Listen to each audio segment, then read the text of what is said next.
Iowa. Mr. Blum, who's the chairman of the Subcommittee on Agriculture, Energy, and Trade, is recognized 5 minutes. Thank you, Mr. Chairman. Thank you to the panelists for being here today. I've heard during your testimony, you've uttered the following words more than once, that your agency strives to limit the information and paperwork requirements we place on the public, balancing our data and information needs, the government's data and information needs, with the burdens associated with those needs. Now, I'm a small business person. There's not a small business person in my district in Northeast Iowa that believes that statement. Not a one. Here's your opportunity to convince them. Go ahead, whoever wants to take it. I don't believe you balance those needs. They don't either. Tell me why I'm wrong. Because they just continue to grow. Congressman, I hear you loud and clear, and you're talking about an aspirational view in the federal agencies and a commitment, and clearly we have a lot of work to do to convince our fellow citizens of our seriousness of purpose. But we also would stand by the work that we're doing and currently doing and plan to do to harness emerging technologies, to reach more effective partnerships within the federal family, to coordinate up front, and to put as much of this information needs onto automated systems or front-load it the best we can to keep minimizing the touch we have out there. In our case, to deliver our mission, some of that information is critical to help us set these larger frameworks to support a robust hunting and fishing economy out there. So our pledge to you is we'll do the best we can, continue, and we'll have to earn some more trust and confidence, clearly, with your constituents and our fellow citizens. When will small businesses see a reduction in the paperwork? Because that sounded very nice. Congressman, sounds good, sounds beautiful, but they're sitting there in Iowa saying, this isn't going to happen. It never has in the past. We had a modest reduction of about 25,000 hours of our 11,000 we were involved last year. It's a modest start in the right direction. We also reduced the financial burden by about $500,000 by moving many of these systems online. And out of a $11 million program, we think that's starting to show some progress for our small agency.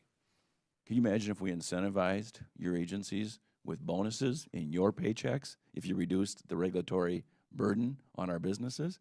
I think the results would be amazing in 6 months. Anybody else? Tell my small businesses why they're wrong. They're going to see a reduction in paperwork. So I was a small business owner, and I owned a small business with my wife. And as we were prepping, I was sort of trying to reflect when we did business, how did we perceive the whole thing, right? And I've been on the other side now, so it's sort of, I have the perspective from both sides. She reminded me that to maintain our relationship with FedEx, we had to fill out 5 forms a month.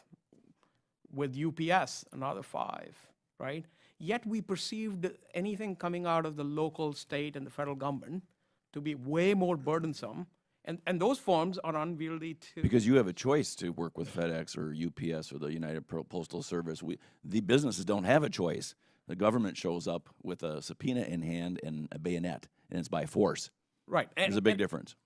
And there is that, right? But what I'm trying to just share my perspective. I think we probably want to. These are opportunities for us to put our case forward as to why these things are important. How are we protecting the workforce, and strive to reduce the burden over a period of time.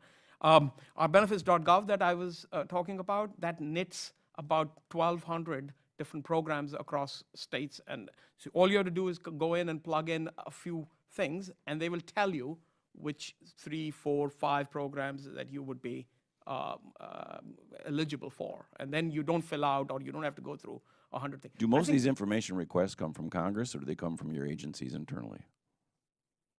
Are we in Congress putting the burden on small businesses by forcing you all to collect data, or is most of this coming internally in your agencies?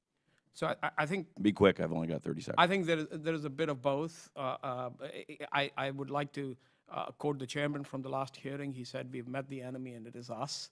There is a little bit of that.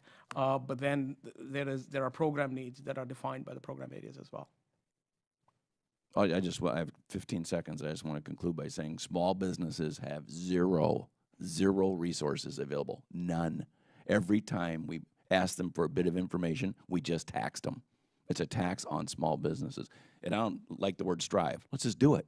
Let's just do it. My time has expired. I yield back, Mr. Chairman. Thank you very much, gentleman. Yields back. And just to clarify on the statement